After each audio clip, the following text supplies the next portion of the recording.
कुछ दिनों से गांव में मूसलाधार बारिश हो रही थी, जबकि वो उस समय फसल काटने का था।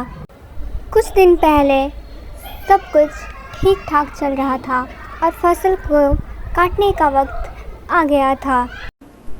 अरे भाई, इस बार सबकी फसलें अच्छी दिख रही है। तुमने बिल्कुल ठीक कहा भाई। इस बार मैं अपनी फसल बेचकर उसे साहूकार का अपना सारा कर्ज चुका लूंगा। हाँ, और मैं भी अपने घर का मरम्मत करवाऊंगा। फिर वो घर चले जाते हैं। अगर इस बार बरसात सही समय पर हो जाए तो सबका भला हो जाएगा। इस बार सब ठीक होगा, बिल्कुल ऐसा ही हो। अचानक आसमान में काले बादल छा जाते हैं और एक मूसलाधार बारिश होने लगती है। ये बारिश तो रुक ही नहीं रही, अब क्या होगा हमारी फसलों का? भगवान पर भरोसा रखिए, सब ठीक होगा। पर बारिश नहीं रुकती है और सारी फसल खराब हो जाते हैं। खेतों में सिर्फ पानी ही रह जाती है। किसानों की सारी मेहनत बर्बाद हो जाती है। वो टूटे मन से कहता है, अब मैं साहूकार का फसल कैसे चुकाऊंगा? पर कर्ज तो कर्ज था। रामू, तुम अपना कर्ज चुकाओ वरना तुम्हारी ज़मीन मेरी हो जाएगी।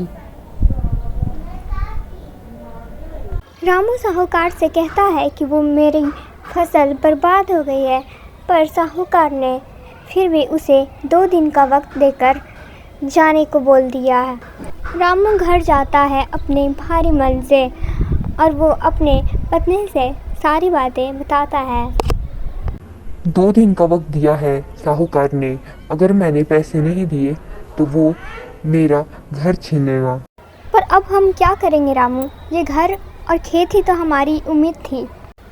रामू के आंखों में आंसू छलकने लग जाते हैं और 2 दिन हो जाते हैं, पर पैसों का इंतज़ाम नहीं हो पाने के कारण वो अपने प्रॉपर्टी का पेपर लेकर साहूकार के पास जाता है।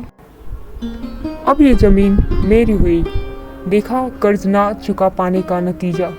रामू कुछ नहीं बोलता है और वो अपने भारी कदमों से निकल जाता है अपने घर में जाने के लिए।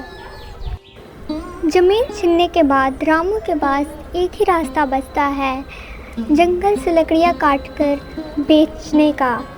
वो अगले दिन जंगल में लकड़ियाँ काटने निकल जाता है। एक दिन रामू हमेशा की तरह जंगल में लकड़ियाँ काट रहा था। फिर एक दिन उसे बाबा मिलते हैं। अरे बेटा, मुझे बहुत भूख लगी है। क्या तुम्हारे पास कुछ भी खाने के लिए है? मेरे पास खाने के लिए तो कुछ भी नहीं है, पर मेरे पास कुछ पैसे हैं। आप ये 5 रुपए रख लीजिए और आप सामने से ढाबा में कुछ खा लीजिएगा। तुमने मेरी मदद की है, इसलिए मैं तुम्हें एक राज की बात बताता हूँ। इस जंगल में कुछ दूर में ही एक गुप्त बाजार लगता है, जहाँ से तुम कुछ भी अन्न सिर्फ 1 रुपए में खरीद सकते हो। इतना बोलकर साधु वहाँ से चले जाते हैं। कुछ देर बाद रामू भी घर चला जाता है, पर घर जाकर भी रामू के मन में वही विचार आता था जो उन्हें वो साधु ने बताए थे और वो उन्हीं के बारे में सोचता है।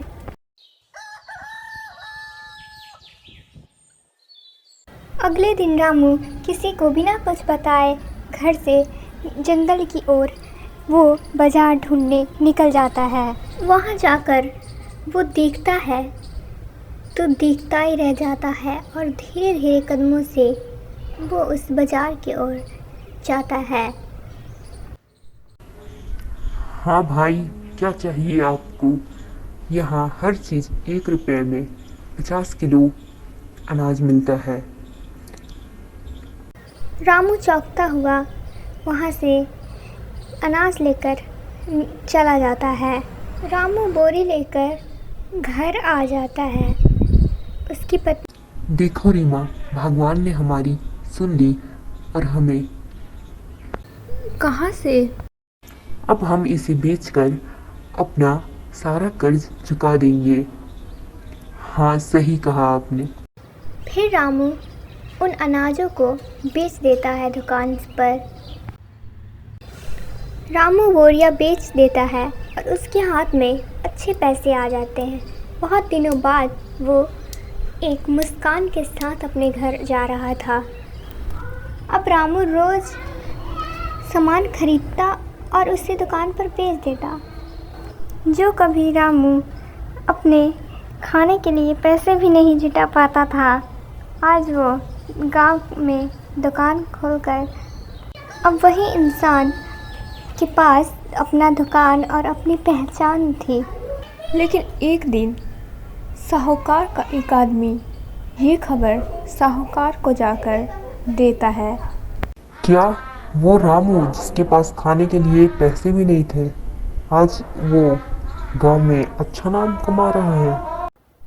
तभी रामू साहूकार के पास आत्मविश्वास के साथ आता है और उनसे पैसे देकर अपनी ज़मीन छुड़वा लेता है। जो ज़मीन वो खो चुका था अपने गरीबी की वजह से, फिर उसे वही ज़मीन अपनी मेहनत और नेक दिल होने के कारण उसे वापस मिल जाता है। इसके पास इतना पैसा आया कहाँ से, इसका पता लगाना पड़ेगा। अगले दिन रामू जब जंगल की ओर निकलता है तो उसे ये बात पता नहीं होती कि उसकी हर हरकत पर कोई नज़र रख रहा है। रामू यहाँ से सामान लेता है तो फिर मैं भी कल आऊँगा, फिर देखता हूँ रामू मेरे से आगे कैसे निकलता है। फिर साहूकार ये सोचकर घर चला जाता है कि वो कल फिर आएगा और सामान लेकर जाएगा।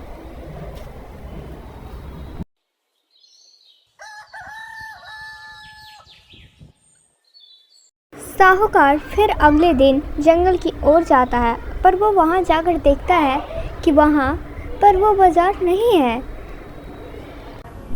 अरे, ये चोर बाजार किधर गया? कल तो यही था। वो इधर उधर देखता है पर उसे कुछ भी नहीं दिखता और वो खाली हाथ गुस्से में घर चला जाता है।